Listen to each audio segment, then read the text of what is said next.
इस वक्त हमारे साथ जदयू के वरिष्ठ नेता और आंदोलन के समय से ही मुख्यमंत्री नीतीश कुमार के साथी रहे और विधान परिषद के सदस्य गुलाम गौस है। सर, ये बताइए, आपको कुछ समझ में आ रहा है कि ये जो वक्फ बोर्ड में संशोधन का जो बिल लाया जा रहा है, एक तरह से ललन सिंह जो हैं उसका समर्थन कर रहे हैं, और दूसरी तरफ जब आपके कुछ नेता मुख्यमंत्री से मिलने गए तो मुख्यमंत्री ने ये कहा कि आप लोगों के साथ कुछ भी गलत नहीं होगा।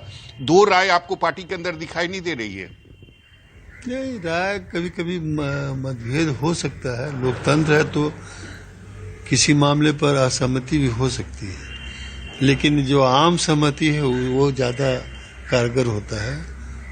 और मैं समझता हूँ कि माननीय मुख्यमंत्री हस्तक्षेप करेंगे इस मामले में, और यही कारण है हमको लगता है कि मामला स्टैंडिंग कमेटी में गया है। जब विरोधी दल के लोगों ने काफ़ी हल्ला हंगामा किया, सब तरफ से इसका विरोध हुआ, इधर जदयू में भी जो है मैक्सिमम मुस्लिम नेता या और लोग भी जो इसका विरोध कर रहे हैं कि केंद्र सरकार की मंशा ठीक नहीं है, इसमें स्पष्ट है। इसलिए कि ये सरकार जब से आई है सत्ता में, कभी बाबरी दादरी, कभी लॉ जिहाद, कभी घर वापसी, कभी 3 तलाक, कभी एनआरसी, कभी सीए, कभी जो है बुलडोजर चलता है, कभी मॉब लिंचिंग होता है, और अब जो है ये वक्फ की जायदाद। वक्फ की जायदाद हमारे पुरखों की दी हुई संपत्ति है। पूरे देश में 8,40,000 जगह संपत्ति है, जिसमें 9,70,000 एकड़ भूमि है। रेलवे के बाद और सेना के बाद सबसे बड़ी भूभाग जो है ये वक्फ के अंदर आता है।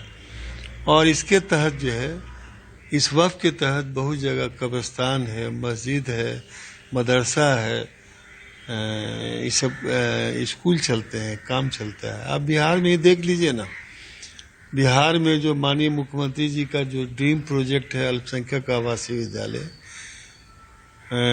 उसमें कई स्थानों पर हमको लगता है कि 8-9 स्थानों पर वक्फ बोर्ड ने जमीन दी है। 3 एकड़ उसके लिए जमीन चाहिए। तो एक तरफ तो वर्तमान केंद्र सरकार जो है वो लगातार अल्पसंख्यक के मामले में कटौती करती है। जैसे कि मौलाना आज़ाद फाउंडेशन से पहले मुस्लिम बच्चों को जो है स्कॉलरशिप मिला करता था, उसको बंद कर दिया इसने। उसके बाद जो है, जो अभी बजट में जो प्रावधान हुआ है माइनॉरिटी के विकास के लिए, उसकी राशि पिछले साल की तुलना में इस साल घटा दी गई है। तो आप देंगे नहीं, आप लगातार कटौती करेंगे, और इधर हमारा जो संसाधन है उसमें आप कुंडली मारना चाहें तो ये होने वाला नहीं है। लेकिन सर, आप कह रहे हैं कि केंद्र सरकार हमें देगी नहीं और हमारी जो संपत्ति है उसको भी छीनने की कोशिश हो रही। लेकिन ललन सिंह ने जिस तरीके से बिल का समर्थन किया, बिल में जो संशोधन होने वाला है उसका समर्थन हुआ, तो कैसे आप लोग अपना मजबूत पक्ष जो है वो केंद्र सरकार के सामने रख पाएंगे?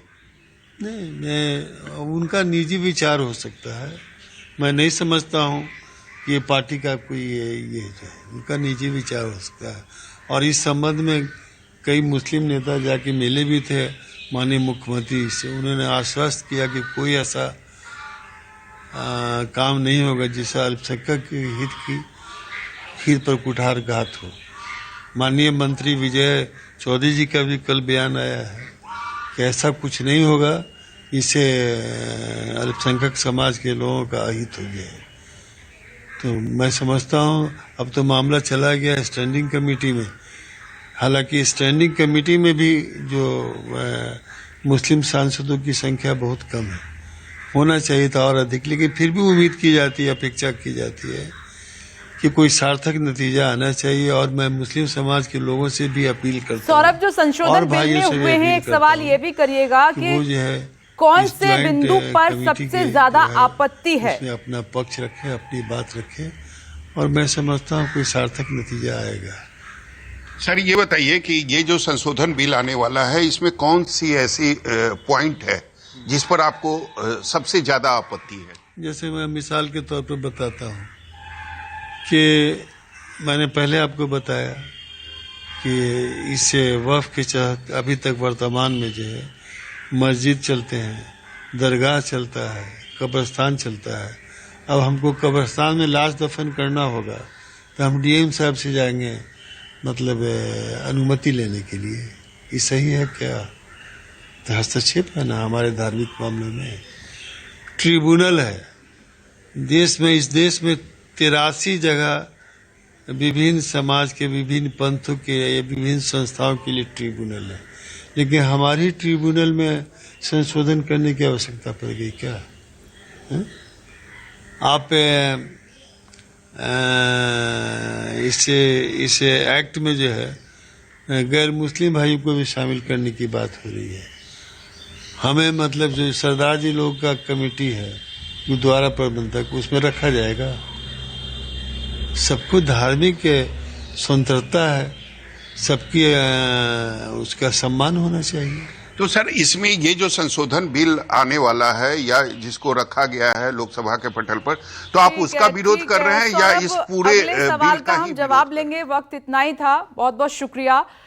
देखिए, जेडीयू में इस बिल को लेके दो फाड़ है, एक तरफ समर्थन है तो दूसरी तरफ नाराजगी है। नीतीश कुमार कैसे संभालेंगे ये देखना होगा। एक छोटा सा ब्रेक, फौरन लौट रहे हैं।